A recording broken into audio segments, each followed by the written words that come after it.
بر عمل نماید.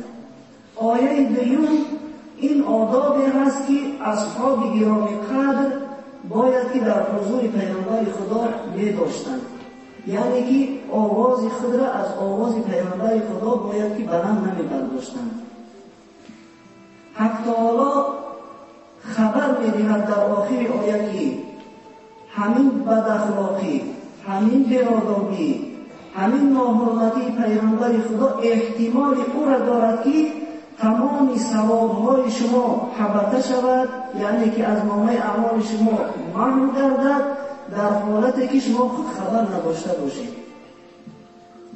حضور جسمانی پیامبر خدا امروز در میان ما تصور ندارد. حضرت از این دور فنا گذشتند، اما حضور معنوی او را این آیه تعلق دارد. یعنی که نه در مسجد نبوی کسی حق دارد که آواز بلند کند و نه در مجلسی که مجلس علم است، مجلسی هست که در اونجا از آیه‌های قرآن و از احادیث رسول اکرم صلی الله علیه و سلم صحبت می شود. هیچ بنده حق ندارد که آواز بردارد، چرا که احتمال او را دارد که تمام همون نمازهای او، روزه‌های او، عبادات او، صدقات او محو شود از نامه اعمالش. بنابراین از ما خصوصا از اهل بیرون خواهش میکردیم، برادرانی که در بیرون می‌نشینند، البته این از جهت نادانی میکنند. بعضا میشود که من ساعتی مثلا 5 دقیقه 12 یا اینکه 12 به اون مسجد میآییم، از بس که حرص شما نسبت موعظه استاد بسیار زیاد است، رها محکم هستند، بسیار ناخوش می‌دارم که از میان شما، از بالای شما گذشته و خدمت حضرت داملا بیام. بنابراین بعضا در همون بیرون ها میشینیم و نماز میخونیم، پس وقت میشود. اما متاسفانه بعضا دیده میشود که برادران اسلامی ما بعضا طاقت کردن نمیتونن، عادت دارن و همدیگر اندک صحبت میکنن یا اینکه با همون تلفن‌های دستیشون صحبت میکنن، در حالتی که موعظه استاد رفته ایستاده است. این حاضرین عزیز و برادرایی که در بیرون نشستند گناهی بسیار عظیمی دارد. چنانه که شخص مرتد می شود و تمامی، یعنی که از دین برگشت، تمام اعمال صالحه او محو می گردد، همچنین احتمال او هست که شخص به سبب بیقراری و سخن گفتن تمام اعمال صالحه شد محو سازد از نامه اعمالش. این ما اهمیت نمیدونن، لیکن حقیقت همین است که پروردگار کریم فرمود. بنابراین رسول اکرم صلی الله علیه و سلم فرمودند در حدیث صحیح خود که ان الرجل لا يتكلم بالكلمه من رضوان الله تعالی لا يلقى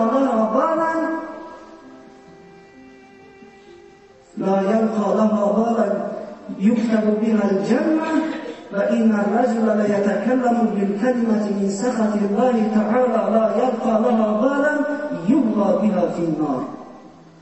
پیغمبر خدا صلی الله علیه و سلم گفتند شخص هست که یک جمله از زبانش خارج می شود، در صورتی که این شخص هیچ اهمیت به گفته خود نمیدهد، اما همین ناگاه یک جمله زیبایی از زبانش خارج می شود. همونقدر خداوند خوش می آمده است که پروردگار کریم برای همون یک جملهش را بگیرد. و هست انسان شوربخت که یک جمله ناخوب و نازیبا از زبان او خارج می‌گردد، اما اونقدر غضب خدا را می‌آورد که برای همون یک کلمه خداوند او را دوزخی می‌گرداند. بنابراین دیده می‌شود که بعضا حزم می‌کنند، شوخی‌ها می‌کنند. در مسئله‌های شرعی حزم کردن جایز نیست برادران عزیز. مسئله‌های شرعی را مثال و انکدوت نگیرید، این کفر است. گمان می‌برد که من شوخی دارم، یک حزم می‌کنه از دین دیوانه می‌شود. بنابراین پیغمبر خدا گفتند در صورتی که خودش خبر نداره، گمان داره که من نماز خوانم، روزه دارم، فردا روز قیامت او را میبرند، یگان حسنات نداره. برای همون یک بی‌آدابی، یک سخن ناخوبش تمام اعمال صالحش پروردگار از نمونه اعمالش خبر ساخته است.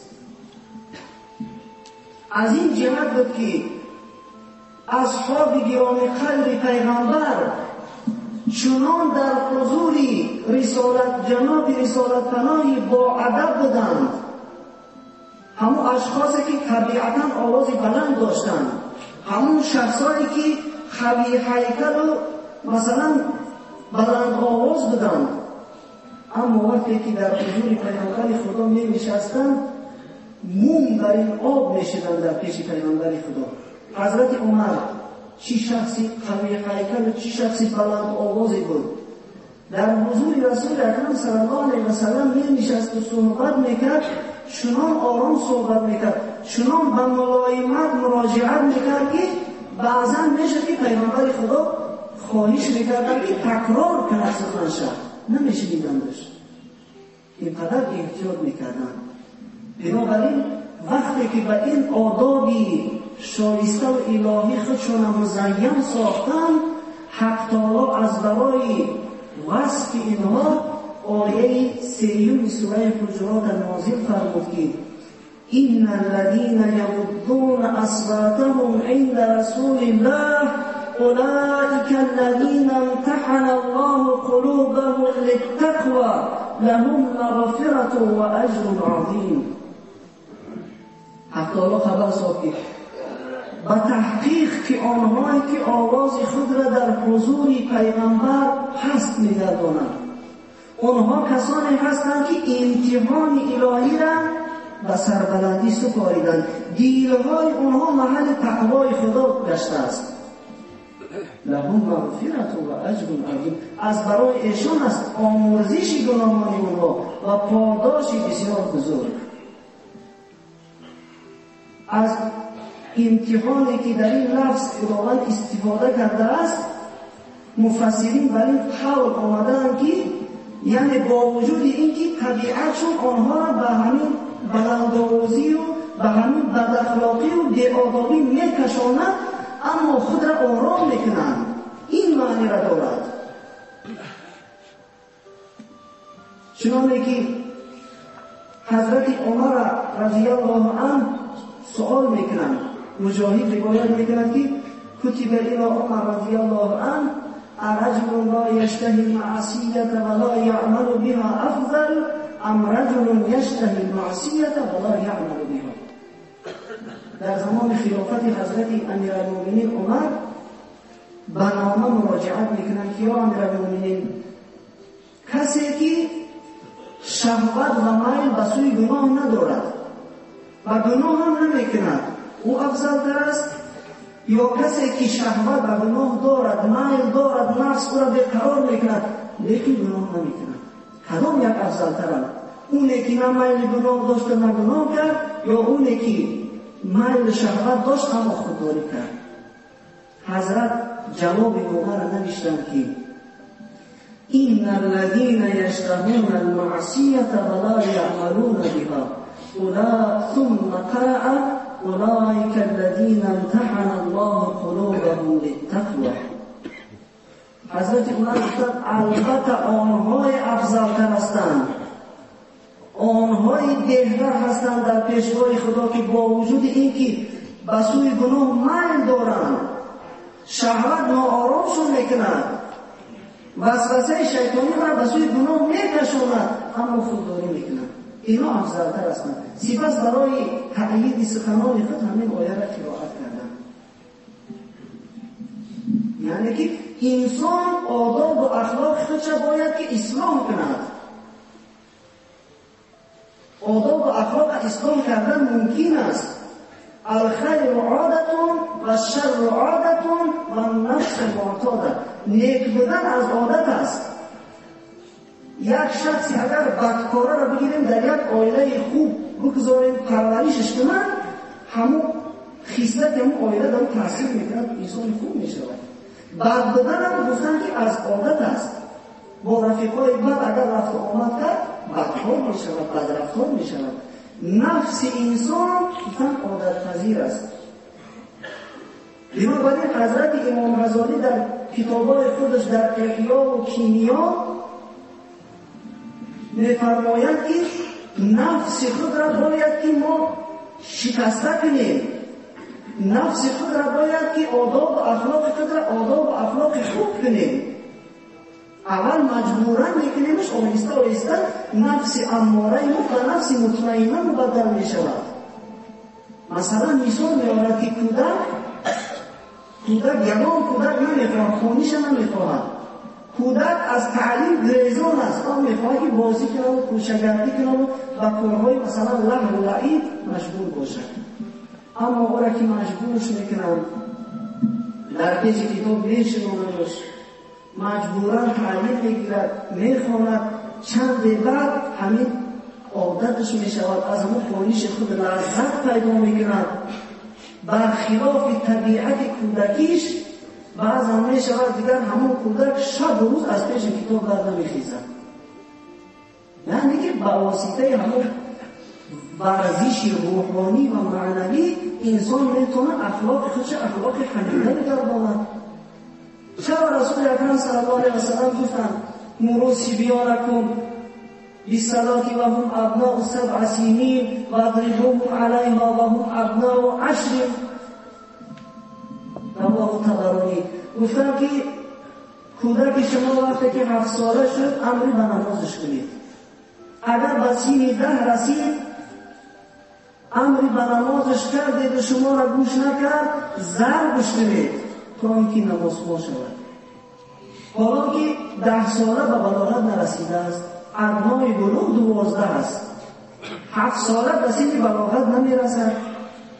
از این جهت رسول اکرم صلی الله علیه و سلم این سفارش به امت خود دادن که یعنی که همون کودک بدنش تربیه به نماز گیرد.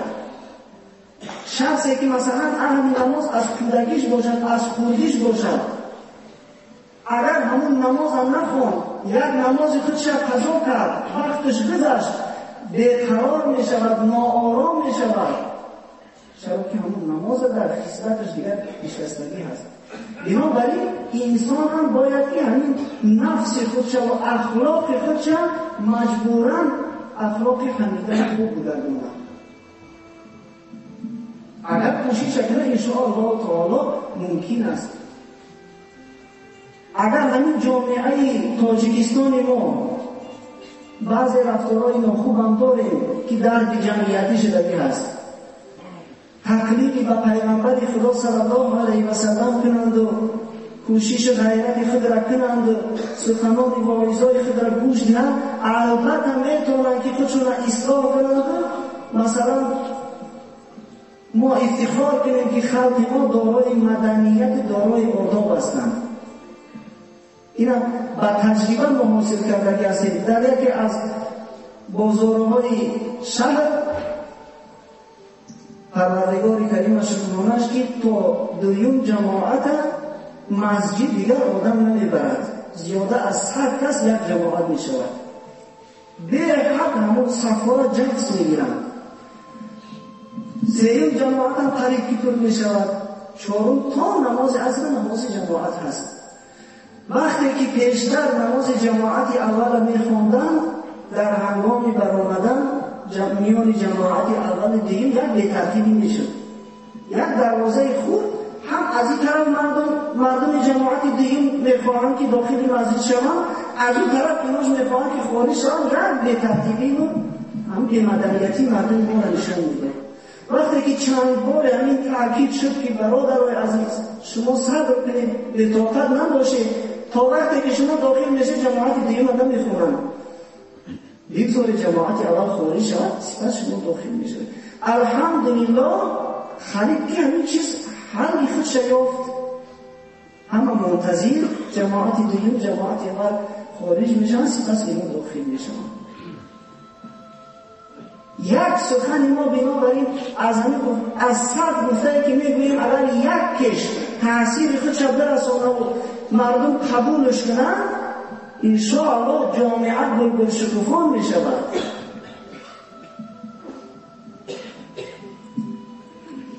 سپس پروردگار کریم وصف این اصحاب گرامی قدر وقتی کرد در آیه بعدی، اون اشخاصی که از این اخلاق، از این آداب اسلامی عاری هستند، اینا را بیان کرد، اینا را عتاب کرد که این الذین ینادونک من وراء الحجرات اکثرهم لا یعقلون.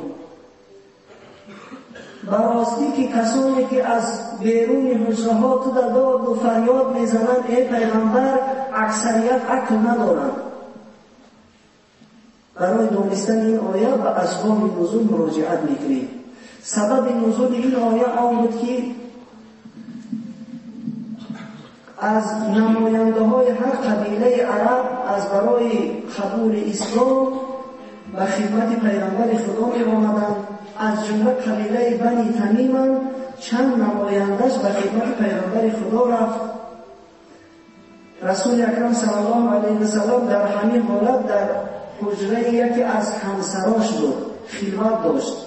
از بیرون داد زدن که یا محمد، با آواز بسیار درشتی بلند، یا محمد یا محمد اخرج الینا اخرج الینا.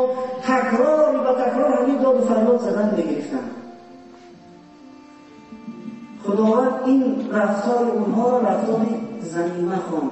ولو انهم صبروا حتی تخرج الیهم لکان خیرا لهم. خدای تعالی فرمود اگر اینها صبر میکردن تا اینکه به نزد اونها خارج میشدید، این بهتر بود برای اونها. یک بار که فریاد کردن، طرف مقابل که شنید، سوم و چهارم و پنجم و هفتم و هشتم بار تکرار کردن، شرط نداشت. بنابراین این آداب عام است برادران عزیز. این یک خطاب به یک گروه است، اما تمام مسلمانان را خطاب میکند پروردگار که این چنین نباشند. یک بار که خانه کسی فریاد شد و شنیدن، دفعه سوم و چهارم تا آن که پیش نیاید شرط نیست که داد و فریاد بزنید. بنابراین پروردگار اطاعت کرد که یک بار کفایت بود. شاید رسول اکرم صلی الله علیه و سلم یگان مشغولیت داشت، خارج شدن و میتوانست، فی الحال خارج شدن و میتوانست، خلوت داشت با همسرش. بنابراین از بس که این مردم ها را از آداب اسلامی آگاه نبودند، حق تعالی عتابی زیبایشان کرد، سپس فرمود والله غفور رحیم، و خداوند آمرزگار بخشنده است. این بی‌آدابی و این خطاگیی که از بندگانش سر میزند توبه کنند و میبخشد البته. بنابراین حاضرین عزیز، پیغمبر ما به آداب و اخلاق معروف است در تمام عالم. چنانه که بزرگان گفتند بهترین 1000 معجزه اش ادبی نیک بود و خلق عظیم. چی در حیات عائلوی چی بیرون از عائلوی یک نمونه انسان کامل بودند. و مقصد از بعثت و پیغمبری خودش هم بیان میکند که بعثت لأتمم مکارم الاخلاق، من مبعوث گشتم که اخلاق شما را به درجه کمال برسانم. بعثت لأتمم مکارم الاخلاق، مقصد از مبعوث شدن من همین است پیغمبر خدا. بنابراین آداب و اخلاق خود را باید آداب و اخلاق اسلامی کنیم. متاسفانه امروز عامه را یک سو بگذاریم. بعضی از نماینده‌های شریعت و قدر اخلاق ندارند، ظاهر لفظهای قرآن و حدیث میدانند، اما در موضوع اخلاق انسانیت و معامله یا اینکه از پیش چشمشون میگذرد توجه نمیکنند، اهمیت نمیدن. همین اخلاق که ندارن دیگر اونا باید که پیشوا این نمونه باشد. چنانه که پیغمبر خدا الگو باشد برای جمعیت. حضرت مولوی اقبال هم اینا را گفت است در حق اینا که ادب پیرایه نادان و داناست، خوشان کو از ادب خود را بیاراست، ندارم آن مسلمان زاده را دوست که در دانش فزود و از ادب کاست. بنابراین برای طالب علما در نوبت اول پیش از تحصیل آموختن ادب و اخلاق اسلامی در نوبت اول می‌ایستد. ادب و اخلاق این برادرای عزیز فقط راه گشتن و معامله کردن نیست، این بسیار وسیع است، بسیار وسیع است.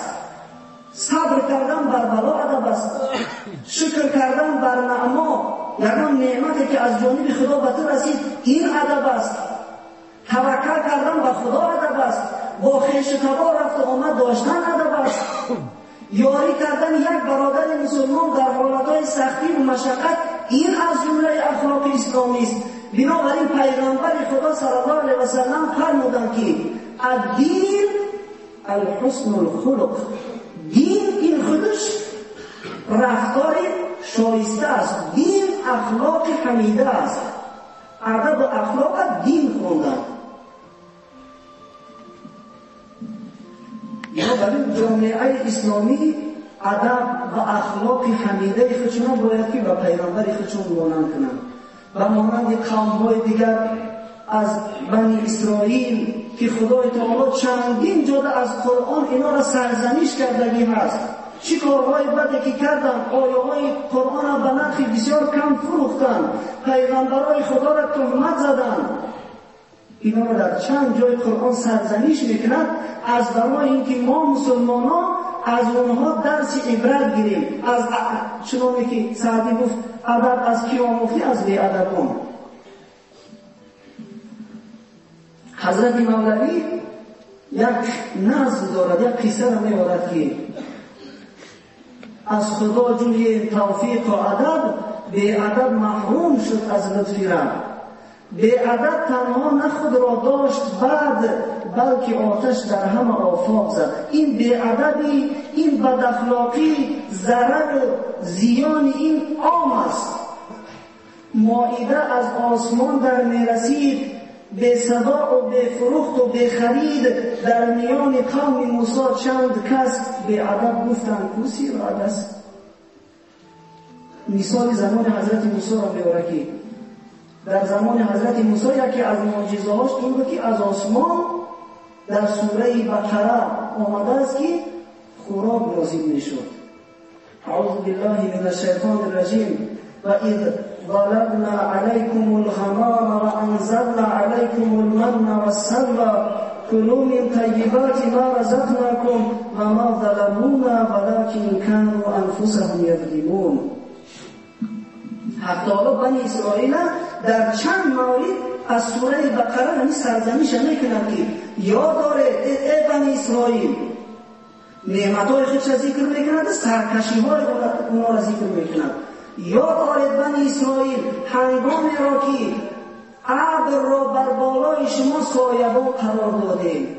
این نعمت خدا را بینید. فرعون لعین یک بالشکری بدواهیمه‌ای که داشت از برای همین بنی اسرائیل خدای تعالی غرقشون کرد. و سوی شام کوچ بستند.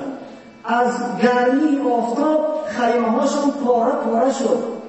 از گرمی آفتاب رنج می‌بردند. به امر خدا هر نیمه روزی ابر پیدا می‌شد و پیش آفتاب می‌گرفت. سایه‌شون می‌گردید در آرامی و راحت باشد. و انزلنا علیکم المن والسلوى، از آسمان خوراک غذا نازل میشد به امر خدا. من سلوا، منش یک نوع غذایی بود که با شبنم صبحگاه در همون بالای گیاهان میریختیم و استعمال میکردن. سلواش پرنده، همین پرنده های خود بودنه، همین بودنه بریان پیدا میشه که استعمالش میکردن. کلوا من طیبات ما رزقناکم. حق تعالی همشون کرد که بخورید از این ریزق و روزی‌های پاکیزه‌ای که ما به شما دادیم. و ما ظلمونا ولکن کانوا انفسهم یظلمون. و نه ما ظلم کردیم بلکه بر خود ظلم و ستم کردند. اکنون ظلم و ستم این گروه چی بود؟ با وجود اینکه ابر در خدمتشون بود، با وجود اینکه به یگان مشقت، به یگان کار، به یگان دل کلنگ زدن، کار کردن، غذا از آسمان به اینها میرسید، این معجزه حضرت موسی را یک ایده بد اخلاقی به توفیق در شک آوردند، شک در معجزه پیغمبرشون کردند، به یگانگی و به عناد گفتن که یا موسی لن نصبر علی طعام واحد فادع لنا ربك يخرج لنا مما تنبت الارض من بقلها و قثائها و فومها و عدسها. گفتن ای موسی ما به یک نان طعام صبر نمیکنیم، این تفگی را بدید، این ناسپاسی را بدید. به یک نان طعام گفتن ما صبر نمیکنیم، از خدای خود بخواه که از برای ما نباتات از زمین عطا کنند، از سبزوات، از بادرین، از پیاز، از نسک و از گندم. نسک و گندم و پیاز و بادرین سبزواتی که از زمین میروید. حضرت موسی گفت اتستبدلون الذی هو ادنی بالذی هو خیر. آیا ریسک روزی بهتره و به ریسک روزی پستر شما عوض کردنی هسته؟ البته مرغ بریان از نسک شربای به نسک بالعزت‌تر است. این عذیت همین یک روی بدبختی گفتن. سپس امر شد اهبطوا مصر، اکنون بروید به شهر بروید، کار کنید، خرید و فروش کنید. منقطع شد نان و خوان از آسمان. گفت حضرت مولوی ما رنجی زرق و بیل و داستان باز همون بیل و کلند و مشقت و باز مردم یعقوب جوکی باری همون کار خودشون شروع کردن. برای یک ایده به عقبانی که حضرت مولوی شد تمام اون مردم دعوا رو نکردن. اونجا در حضرت شعیب پیغمبر بود که حالا به مرتبه نبوت نرسیده بود.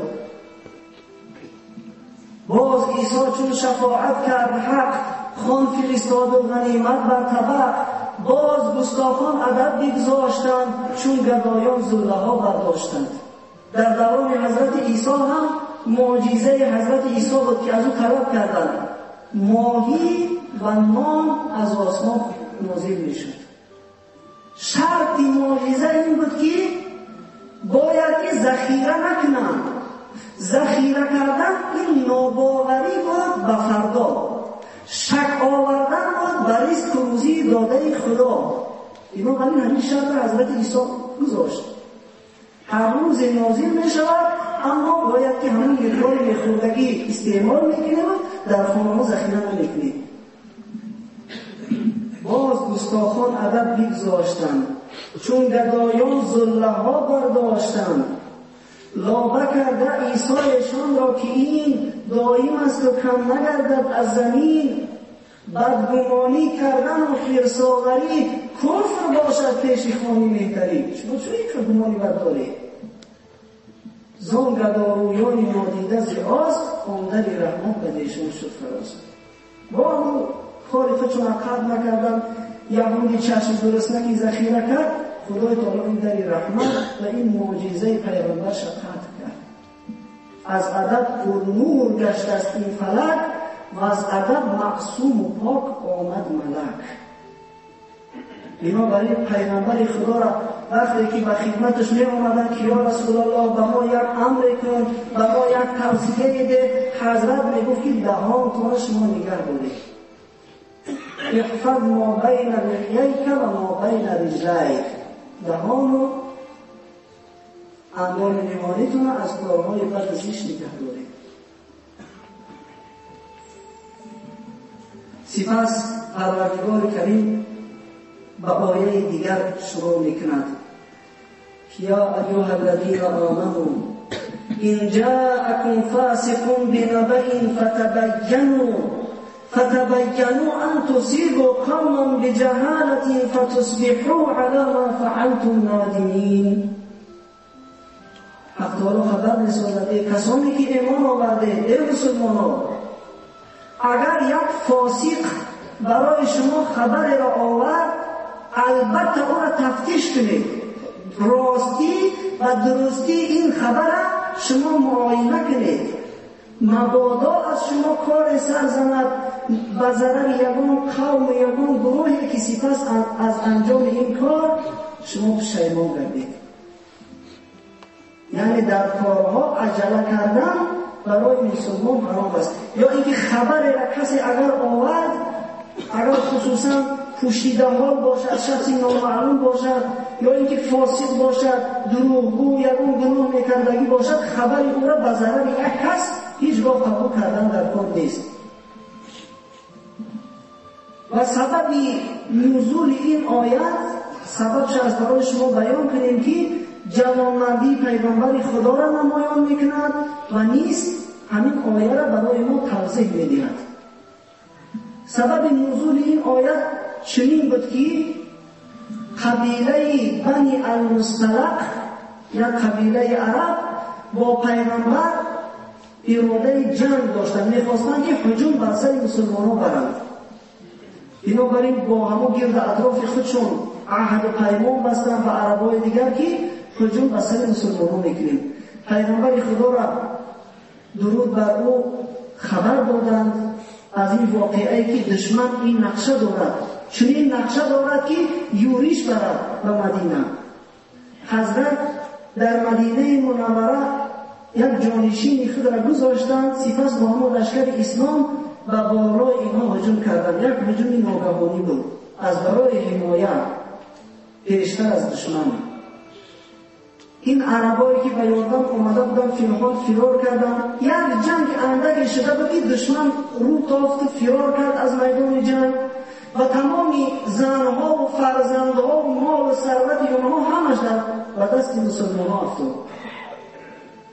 اهل یک قبیله زنها و کودکان همه غلام و برده شدند، اسیر مسلمانان شدند. پیغمبر خدا از این کار ناراحت شد. اندر خلق زیاد غلام و برده شدند. اسلام حاضرین عزیز سبب چیست که مثلا در روم غربی اینقدر غلامداری اوج اعلای خودش در رسیده بود، اما در دیارهای ما اونقدر غلامداری اوج نگرفت؟ سببش همین اسلام بود. اسلام نمیگذاشت که شخصی آزادی مسلمان بر غلام شود. اسلام شخصی که گناه میکرد، روزخوری میکرد، امرش میکرد که غلام آزاد کن. گناه میکرد، کفارتش غلام آزاد کنی بود. خداوند مسلمانان را تشویق میکرد که غلامای خود را یا آزاد کنید یا مکاتب کنید، یعنی کار کنند چیزی بیارن به دست شما بسپارند و آزاد شوند. بنابراین حضرت ناراحت شدند. گرچند میتوانست امر کند که آزادشان کنید این اسیرای خودتون، لیکن این کار نکرد. اینجا منافقا بودن، حالا منافقای زیاد بودن که تشویق و تبلیغ ضد اسلامی بودن. بنابراین حضرت یک کار بسیار حکیمانه کردند که از دوربینی پیغمبر خدا گواهی میدهند. چیکار کرد؟ جویریه گفتنی یک زن از همون قبیله خرید کرد، آزادش کرد، سپس به ازدواج داخلش کرد، به همسری آزادانه گرفتش.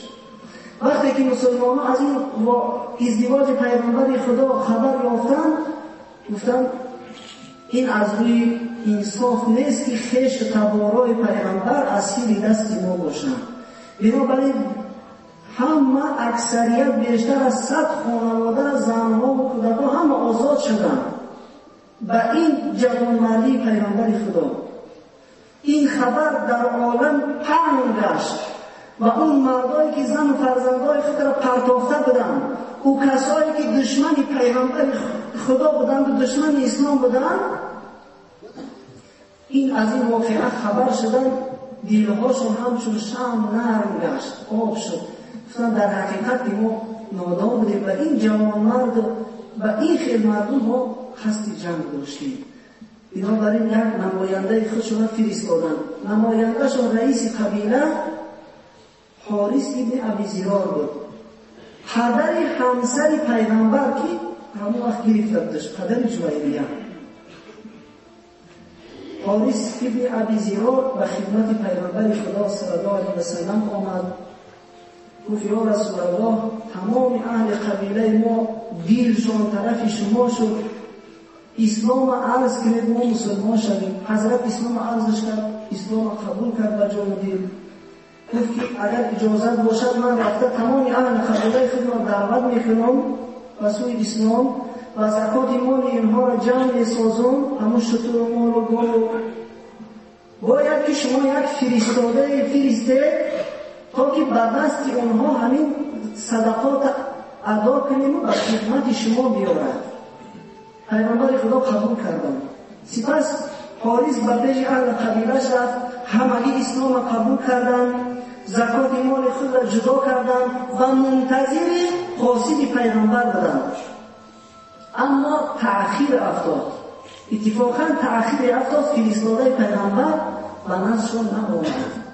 بنابراین حارث گفت مبادا که پیغمبر خدا از یکان واقعه خفه شدگی باشد، ما خود باید که اینو بریم. صدقات و مالشون جمع کردن و جانب مدینه منوره می‌آمدند. از این طرف پیغمبر خدا ولید بن عقبه بن ابو معیط یک شخصیت سفارش داد که رفته صدقات از اونها گیرد. این مرد وقتی که به اونها نزدیک شد، در دلش یک واهمه و ترس افتاد، شیطان و وسوسه خودش انجام داد. بنابراین دیگر غیرت نکرد پیشون بیاید، فرار کرد و پیش پیغمبر خدا رفت و تهمت بست که یا رسول الله اینها از دادن زکات منع کردند، زکات مالشون ادا نکردند و نزدیک بود که من میکشتم. یک خبر دروغ بر ضد یک دروغ داد. حضرت بسیار از این واقعه ناراحت شدند، غضبناک شدند. در حقیقت این یک نوجوانمردی به نظر می رسید. بنابراین در روایات آمده است که خالد بن ولید به یک گروه لشکر به سر اونها می فرستد، اما خالد وصیت میکند، نصیحت میکند که یا خالد تعجله نکنی مبادا، سراسیمگی را به خود راه نده. التثبت من الله و العجله من الشیطان. آرامی، تفتیش کارها، معاینه کردن، این از جانب رحمان است، سراسیمگی از جانب شیطان است. یک بین در چه حالت هستند، سپس کار خود را انجام میدهیم. خالد هم به لشکر از مدینه منوره خارج گشت، دور نرفته بودن که ناگاه اونا را دیدن. ظاهرا وقتی که خالد تفتیش کرد مسلمان بودن. وقتی که پرسید اونا گفتن که والله گفتن قاصد پیغمبر به نزد ما نآمده است، ما هیچ کس ندیدیم. یک جایه به مدینه منوره رفتن. حارث به حضور پیغمبر خدا صلی الله علیه و سلم داخل گشت. حضرت بسیار عتاب سختش کرد که یا حارث، گفت تو به وعده خود خلاف کردی، خیانت کردی، قصد کشتن فرستاده مرا داشتی. البته پیغمبر غیب نمیدانست تا وقتی که خبرش نمیرسید.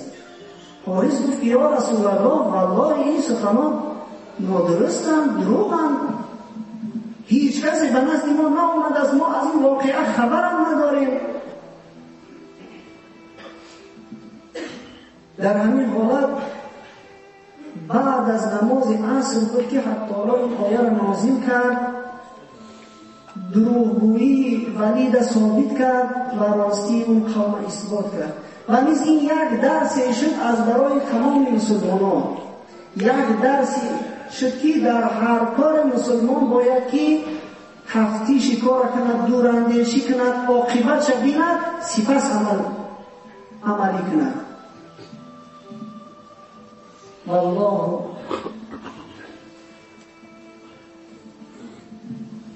وَاعْلَمُوا أَنَّ فِيكُمْ رَسُولَ اللَّهِ. خدا تعالی گفت آگاه باشه که این در میان شما پیغمبر خدا هست. ای مسلمانان، پیغمبر خدا در میان شما هست. لَوْ يُطِيعُكُمْ فِي كَثِيرٍ مِنَ الْأَمْرِ لَعَنِتُّمْ. اگر این پیغمبر موافقی هوای نفس شما یگان کار را امر میکرد، شما خود در مشقت میافتادید. یعنی که پیغمبر هر امری که کرد گرچه برخلاف رأی و خواهشات ما باشد، حق و درست در همون جانب است، صلاح جامعه در همون طرف است.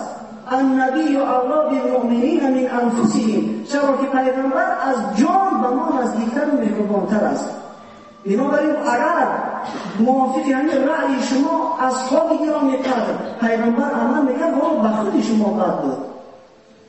ولكن الله حبب إليكم الإيمان وزينه في قلوبكم وكره إليكم الكفر والفسوق والعصيان. لیکن خدای تعالی ایمان در دل شما محبوب گردانید، ایمان در دلهای شما زینت داد و زیبا کرد و کفر و فسق و نافرمانی را در چهره شما ناخوش کرد برای شما. این یک کسی می‌بینیم که مسجد آباد کرد. شنیدیم که پارلمان ترکیه قانونی برخلاف حقوق مدنی و شهروندی که کمال آتاتورک برآورده برهم داد. شاد میشویم. یک مرد شنیدیم که یک مسجد آباد کرد، دلیم خرید، روحمون بالیده میگردد.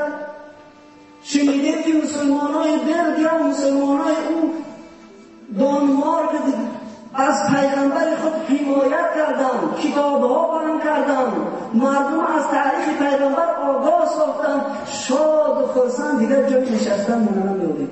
اما اگر دیدیم که یک جوان دختر جوان پسر با کارهای مشغول است، بعد نام میرسد. دیدیم که مثلا اسلام مسلمانان را بمباران کردن، قتل عام کردن، سخت نام میرسد، بی‌قرار میشویم. این همون نعمت خدا هست که حق تعالی در دلای ما جا کرد. بنابراین خداوند خودش خبر ساخت که و کره الیکم الکفر والفسوق والعصیان اولئک هم الراشدون فضلا من الله و نعمه.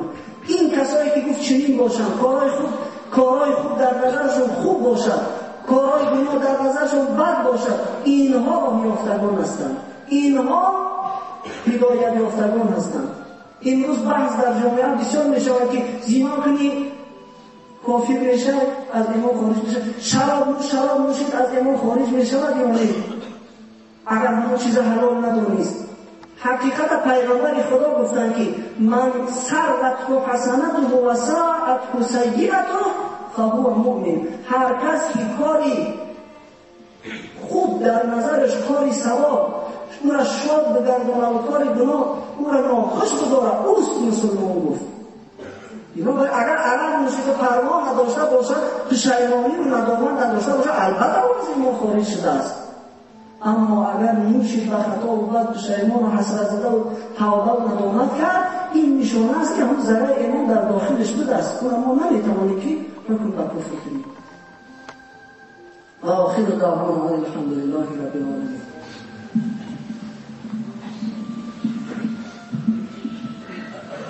تشکر. خداوند برادر دولت جمشید از جمیع بلا و آفت‌ها نگهبان باشد. پروردگار تیغ زبان شبازم برات خلق.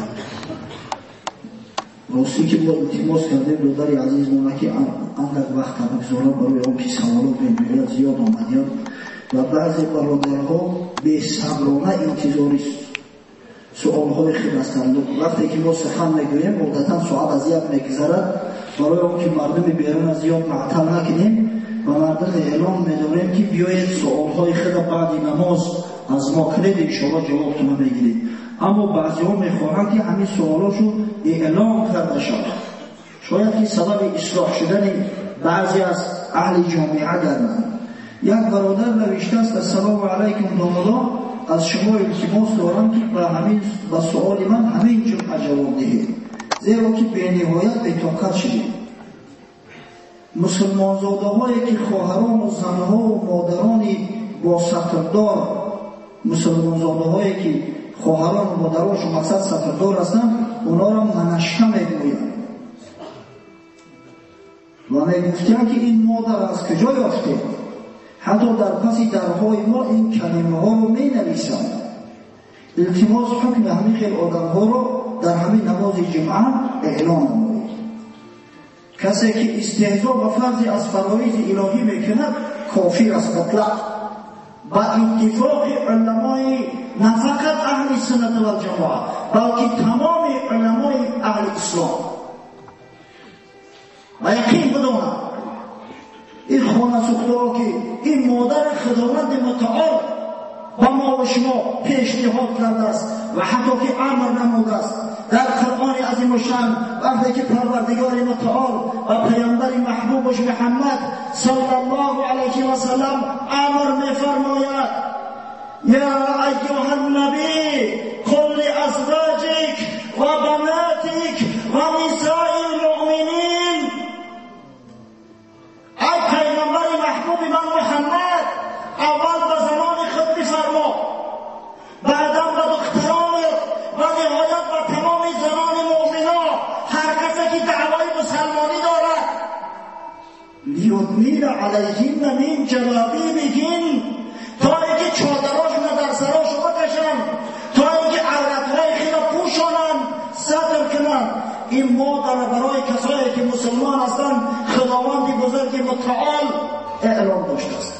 پس هر کسی که امر پروردگار استهزا میکند، قسم به خدای عزوجل در همین مکان مقدس سوگند یاد بکنم کافر است. هر کسی که فرزنداشو به همین کارا دست زده باشند، رب کلمه را اصلا اینا در پیش و عرض کنه تا اینکه کلمه شهادت را به زبان بیارن، توبه کنن، اصلا مسلمان شد. این چیزه حالات است مردم.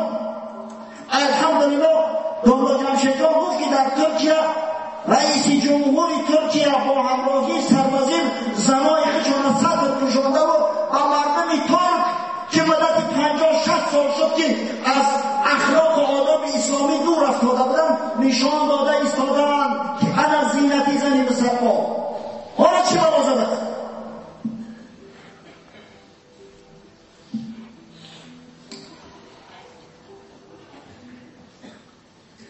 یک برادر دیگر مکتوب نوشته است که من یک خواهش دارم که شما در موضوعهای آداب و اخلاق و رفتار مکتب بچگان پایتخت صحبت کنید، زیرا که طلبگان حاضره از آداب و اخلاق خفا مانده‌اند.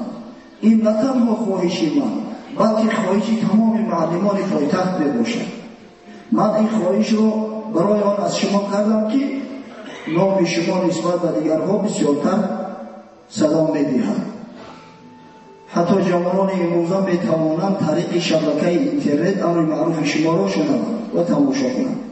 التماس در همین موضوع نماز جمعه آینده صحبت کنید. التماس این خواهش را رد نکنید که جوانان امروزه محتاج همین صحبت ها هستند. راستی که همون صحبت حج ما حالی باقی مانده شد. بعد دولت جمشید امروز درباره ادب بسیار سخنهای خوب گفت، اصلا مخلوق یان میکرد، بسیار سخنهای به مورد بود. اما من به شما وعده میدهم که انشاءالله در همین روزهای نزدیک یک جمعه را برای همین آداب و اخلاق جامعه تخصیص میدهیم، در اطراف همین موضوع صحبت میکنیم. متاسفانه همه مردم بی‌فراسته که زنهای سطرپوش منش که میگوید فرزندای ما و شما است، اما پدر دارن، مادر دارن، از روی بی اخلاقی و بی‌فراستی ببینید دست به کار کفر زدن از ایمان از اسلام خارج شد. خب یک برادر مکتوب نوشته است که السلام علیکم دولای عزیز، مخلصی همیشگی مسجد شما هستیم. آیا معاویه ابن ابی سفیان فرزند حضرت علی که حسن است با یاری زن خود او زهر داده نکشته است و یزید ابن معاویه فرزند حضرت علی را که حسین است از پشت سر نبریده است؟ التماس در همین مسئله روشنی اندازید. غرض از او که ما موضوع حج گذاشتیم و هفته آینده فقط در همین موضوع صحبت کردیم. همین برادرها که امروز متاسفانه مردم غیر مقصدهای غرضناک خود در این جامعه پیاده کرده ایستادند. امروز زهر در مینه سر در عقیده جوانای ما به خصوص چکانده ایستادند. ببینید همین سوال خودش بیانی همون سخنهایی است که ما گفتیم. انشاءالله هفته که میآید در همین موضوع من به شما وعده کرده بودم مفصلا صحبت میکنیم. قسم به خدا همه این دسیسه بازی دشمنان اسلام است. یا پیشکی صحبت رو بگیریم. حالا ما امکانی در این موضوع تاریخی زیاد صحبت کردن نداریم، زیرا 5 دقیقه دیگه مونده. اینجا سوالات زیاد هستند. از این خاطر من به شما وعده میدم هفته آینده ان شاءالله در همین موضوع مفصلا صحبت میکنیم.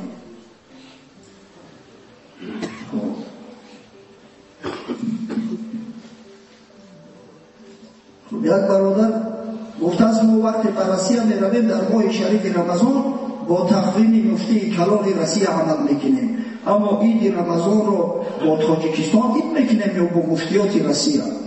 برادر وقتی که به روسیه رفته همون حکم‌هایی که مفتیات روسیه صادر میسازد از برای شما را گوش دادن به آنها و اجرا نمودنش واجب میگردد.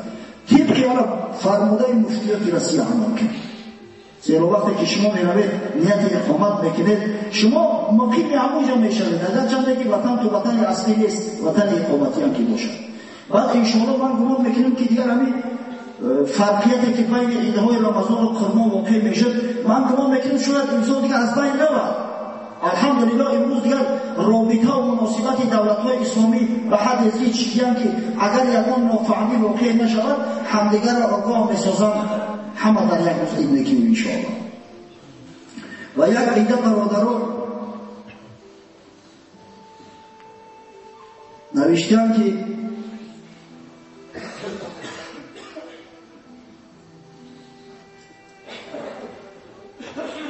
ما توسط میگویم یک دیسک یک ملا را گوش کردیم. معلمی مسجد هستیم میگویم، اما توسط یک دیسک خمرانی یک ملای را گوش کردیم که کتاب‌های زیادی را در پیشش گذاشته است. کتاب‌های بسیار معروف و معتبر مذهبی از قبیل مبسوط امام سلطسی، فتح القدیر ابن همام، هدایه، رد المحتار ابن عابدین شامی، بدایع الصنایع کاسانی و غیره و حکاها را ادعا کرده است که گویا که مغز کشیدن در بالای جوربک یعنی نسکی در مذهب ما رایج است و این سنت رسول الله صلی الله علیه و سلم است. راستی همین تهمت به ایشان محمود جان می‌زدم. چند نفر جوانان با من تلفن کردن وقتی که جواب صریح شده بود گفتن که ایشان محمود همین فتوا را داده است. اما همین روز یکشنبه گذشته ایشان محمود خودش به صراحت اعلام کرد که این درود محض است. مغز کشیدن در بالای جوربک یعنی نسکی درست نیست در مذهب احناف، در مذهب امام اعظم ابو حنیفه. اگه نمیدونم که این ملا کی باشد، اما هر کسی نباشد. من به شما یک اعلام میکنم برادرای عزیز، با سخن دسیسه‌های فسقا گوش نکنید. وقتی که فاسق آمد در دملا جمشید آیه قرآن براتون خواند تا اینکه تحقیق نکنید سخنش گوش نکنید. قسم بخورم علمای مذهب امام اعظم ابو حنیفه من در مسجد نبوی سوگند یافته ایستادم. نه علمای متقدم نه علمای متأخر کسی مغز کشیدن بالای جورب را به شرط قید قبول نکرده است. کسی همون کسایی که دعوا میکنن که در هدایه شریف آمده است، یک جوانک حتی پیش من آمده بود 11 هفته پیش میگه گفته است و بهی افتاد. یعنی یکی چقدر احمق شوفر بیاد، شاید به سبب بیسوادی شو باشد. من همون متن کتاب هدایه را من الحمدلله احتیاج به اون کتاب زیاد ندارم که در پیششو بچینم. پروردگار همون قدر فراست و همون قدر ذکاوت و همون قدر ذهنم داد است که یک بار بخونم چیز حس میکنم. برای من احتیاج به کتاب زیاد را در پیشم جمع کردن نیست. برای آن که باطل بسازیم عقیده بعضی همین جهلا را تا بفهمونیم شما را که چند کنه که من قسم به خدا مرحمت. من متن هدایه را در همه موضوع بیارم. امام شیخ الاسلام برهان‌الدین صاحب هدایه یکی از معتبرترین کتاب‌های ما است. صراحتاً در کتابش آورده است ولا يجوز المسح على الجوربين عند ابي حنيفه رحمه الله تعالى الا ان يكون مجلدين او ملعلين. حضرت گوید نزد امام اعظم ابو حنیفه مسح بالای جورب درست نیست مگر به شرطی که همون جورب مجلد باشد، یعنی از پوست باشد یا منعل باشد، یعنی پداش داشته باشد. قول امام اعظم ابو حنیفه همین است. و قال یجوز اذا کان سخینین. امام ابو یوسف و امام محمد شاگرداش گفتند که جایز میباشد مسح کشیدن بالای جورب در صورتی که همون جورب سخین باشد، غفص باشد. لما روی ان نبی صلی الله علیه و سلم مسح علی جوربیه ولأن يمكنه المشي اذا كان سخینا. چرا؟ از برای آن که عملا در حدیث آمده است. حدیثی که امام ترمذی در جامع سننش، امام ابو داود در سننش روایت کردند، در همه آمده است که پیامبر صلی الله علیه و سلم در بالای جورب مسح کشید و برای آن میگویم امامین که اگر باشد که جورب قفص باشد سخیم باشد و او امکانیت راه گشتن هست. و ببینید شرط اول چی است؟ شرط اول که جورب باید سخیم باشد، قفص باشد. جورب سخیم ما صاحب هدایت آورد است در همون کتاب باشد. و حیران باشد و به این افتاد امام تو ای هدایت هم بزنی تمامی مطلب بیار که چرا کرکرش بکنی و مردم در گمراهی میاندازی. صاحب هدایت چی گفته است؟ کدام نوع جورب سخیم میگن و هو من یستمسک علی الساق من غیر ان یربط بشیء فاشبه الخف. جورب سخیم جوربی را میگن که در ساق پای انسان به یکان بند قید بیستد، همون قدرگاه سید باشد که در ساق پا ایستد به یکان بند. بعضی ما دعوا میکردن که این از چای ما بند نماره کن